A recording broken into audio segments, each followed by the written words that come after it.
अमेरिकी राष्ट्रपति Donald Trump ने ईरान और इजराइल के बीच सीज फायर करा दिया है। उनके इस कदम से मिडिल ईस्ट में बढ़ते तनाव पर विराम लग गया है।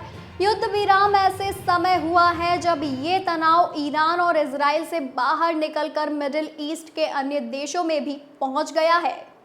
ट्रंप के ऐलान से कुछ देर पहले ही ईरान ने कतर में अमेरिका के ठिकानों को निशाना बनाया था, जिस पर सऊदी अरब भी भड़क गया था। मतलब इजराइल और ईरान के बीच शुरू हुई इस लड़ाई में मुस्लिम देश भी आमने सामने आ गए थे। बात और बढ़ती तो एक दूसरे पर हमले तक भी पहुंच जाते। ईरान और इजराइल के बीच ये जंग 12 दिन तक चली। 13 जून को ईरान पर इजराइल के हमले से इसकी शुरुआत हुई थी। 13 तारीख को हुए इस हमले में ईरान के कई न्यूक्लियर साइंटिस्ट और सैन्य अधिकारी मारे गए थे। अपने ऊपर हुए इस वार से ईरान भड़क गया था। उसने इजराइल पर पलटवार किया और तेल अवीव को खास तौर से निशाना बनाया। ईरान और इजराइल के बीच जंग ही चल रही थी कि इसमें अमेरिका भी कूद गया। जी हाँ, उसने ईरान में हमला किया, उसके परमाणु ठिकानों को नुकसान पहुंचाने का दावा किया। अमेरिका का हमला ईरान को बर्दाश्त नहीं हुआ। उसने मिडिल ईस्ट में अमेरिकी ठिकानों को टारगेट कर लिया और सोमवार को कतर में हमला किया। ईरान ने सोमवार की रात को कतर में अमेरिकी मिलिट्री बेस पर एक साथ कई मिसाइलें दागी। रिपोर्ट की माने तो ईरान ने 19 मिसाइलें दागी, जिसमें से 16 को डिफेंस सिस्टम ने आसमान में ही खत्म कर दिया। ईरान का ये कदम सऊदी अरब को रास नहीं आया। उसने कड़े शब्दों में इसकी निंदा की।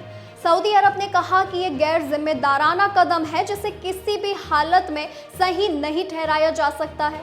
वहीं कतर के विदेश मंत्रालय के प्रवक्ता माजिद अल अंसारी ने कहा कि ईरान का हमला कतर की संप्रभुता पर हमला है।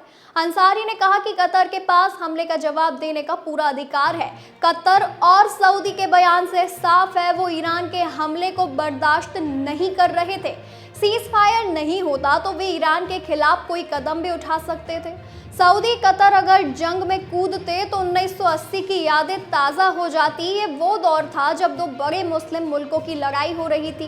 बात ईरान और इराक के बीच जंग की हो रही है। 8 साल तक ये जंग चली थी। जी हाँ, आपने सही सुना। 22 सितंबर 1980 को इराक के तानाशाह सद्दाम हुसैन ने ईरान पर हमला करके जंग की शुरुआत कर दी। सद्दाम का मकसद उस समय ईरान में इस्लामिक क्रांति का फायदा उठाना और शत अल अरब नदी वाले इलाकों पर कब्जा जमाना था। इस युद्ध में करीब 5 लाख लोग मारे गए। दरअसल इराकियों ने ईरानी सैनिकों के विरुद्ध बेहद खतरनाक हथियारों का इस्तेमाल किया, जिनमें मस्टर्ड गैस सबसे ज्यादा घातक थी। बताते चले कि इस गैस की वजह से हजारों नागरिकों और सैनिकों की जान गई।